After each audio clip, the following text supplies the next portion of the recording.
और इस समय एक बड़ी खबर आ रही है, आपको बता दें जामिया में गैर मुसलमानों के साथ भेदभाव का आरोप सामने आया है।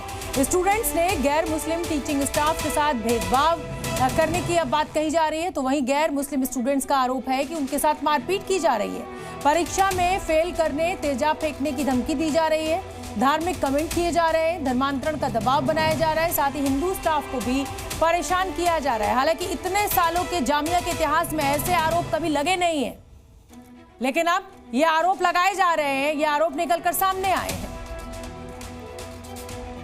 हमारे साथ प्रोफेसर नदीम भी हैं। नदीम भी उस फैक्ट फाइंडिंग कमेटी में मौजूद थे। नदीम साहब, आप ये बताएं कि फैक्ट फाइंडिंग कमेटी में आप मौजूद थे, जब आपने जांच शुरू की तो आपके जांच में क्या क्या बातें निकल कर सामने आई? देखिए, जांच में वो बहुत ही ख़राब बातें हमारे सामने आई जो कि नहीं आनी चाहिए थी किसी भी एकेडमिक इंस्टीट्यूट के अंदर से, और एक इतने बड़े एकेडमिक इंस्टीट्यूट के अंदर से जिसकी इंटरनेशनली बहुत ज़्यादा रेपुटेशन है। और उसमें हमने ये पाया कि 3 तरह के विक्टिम थे, एक तो टीचिंग फैकल्टी, दूसरे नॉन टीचिंग स्टाफ और तीसरा स्कॉलर्स या स्टूडेंट।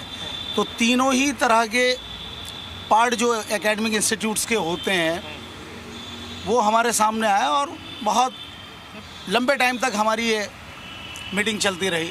जो स्टूडेंट होते हैं अपने मेरिट पर एकेडमी में एडमिशन लेते हैं, इंस्टीट्यूशन में एडमिशन लेते हैं, और वहाँ अगर उनके साथ ऐसा हो तो शायद दूसरा स्टूडेंट वहाँ जाने से मना करेगा। कुछ ऐसे भी स्टूडेंट हैं जो अब वहाँ पर छोड़ चुके हैं। देखिए, किसी भी सभ्य समाज के लिए बहुत ही ख़राब बात इस चीज़ को कहा जा सकता है कि वहाँ किसी एकेडमिक इंस्टीट्यूट के अंदर इस तरह का भेदभाव हो।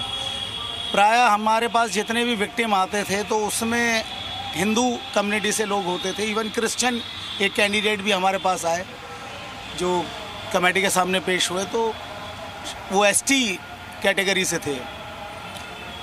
उनका बयान भी हमने दर्ज किया, लेकिन मुझे ये नहीं मालूम कि उसे शामिल किया गया नहीं किया गया। यानी ऐसा नहीं है कि सिर्फ हिंदू ही आ रहे थे, वो दूसरी रिलीजन के लोग भी आ रहे थे।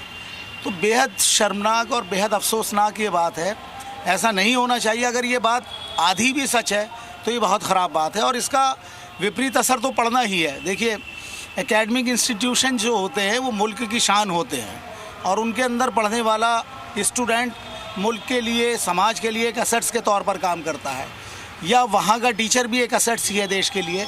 अगर उसको इस तरह की प्रताड़ना को सहना पड़ रहा है या इस तरह की मुश्किलात के अंदर उसे रहना पड़ रहा है, तो किस तरह से सर्वाइव कर पाएगा और समाज के ऊपर उसका क्या असर पड़ेगा।